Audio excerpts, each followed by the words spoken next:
Hi guys, it's Herbert here from Hobbs Bakery, and I want to show you my way of making sourdough at home. This method is really easy, doesn't really require any kneading, but actually what it creates is a beautiful sourdough that's got, it's a really wet dough, it's full of lovely holes, really delicious, the kind of thing that you buy in an artisan shop, but without the nightmare of a wet sticky dough all over your hands and having to, work at it for 50 minutes. So we're going to go 300 grams of our 60-year-old sourdough. It's been out of the fridge, it's warmed, it's ready, it's bubbling and lively.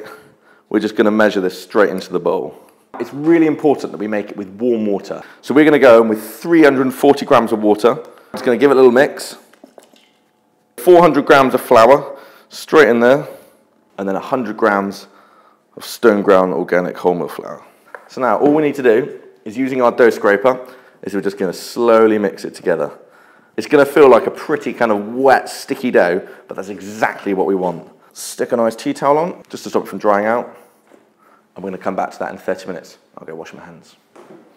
So the dough's had 30 minutes, and the yeast has really started working, and you can already see that it's started to change and it's starting to grow and bubble. So now we need to add our salt. Salt is really key. And what that's going to do is going to give it great flavour, and it's going to help regulate the yeast.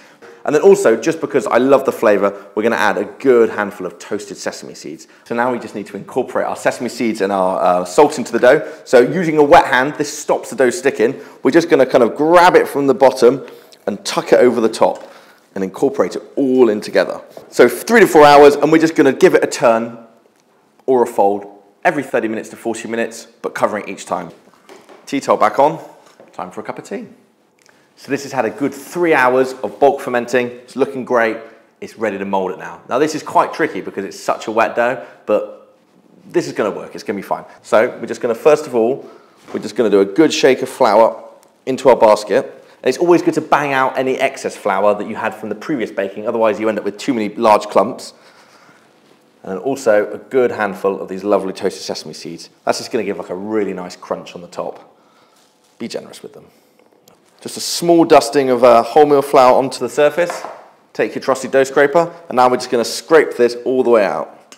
And you can see that it feels really sticky. So, easy way of doing it is just dip your dough scraper in some flour, and then we're just going to lift it and just kind of fold it over.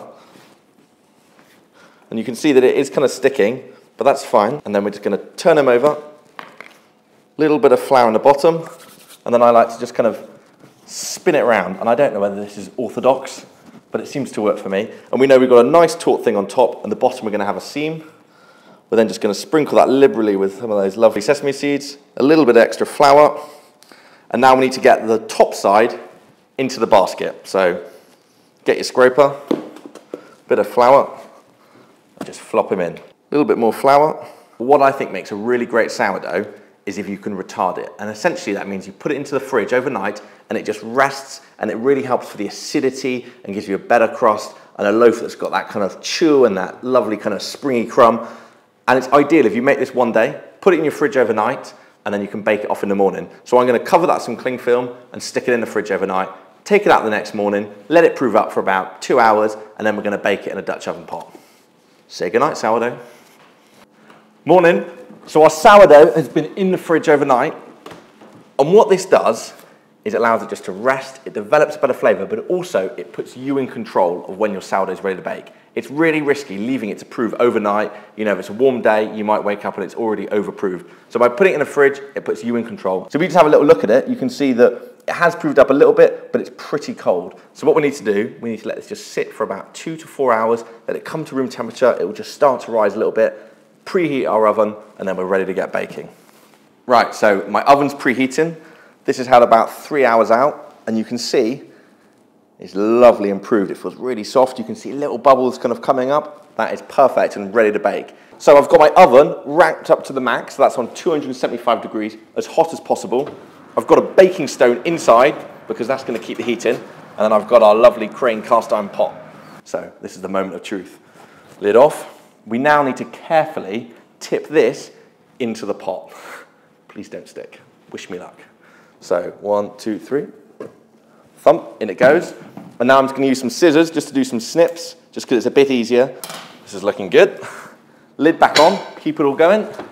And now this goes into the oven for about 25 to 30 minutes without peeping. We'll then take the lid off, let the steam out, turn the oven down a bit and give it another 15 minutes or so until it's got a beautiful golden brown crust. So that's it. Our loaf is baked, it's looking lovely. All we've got to do now is turn them out.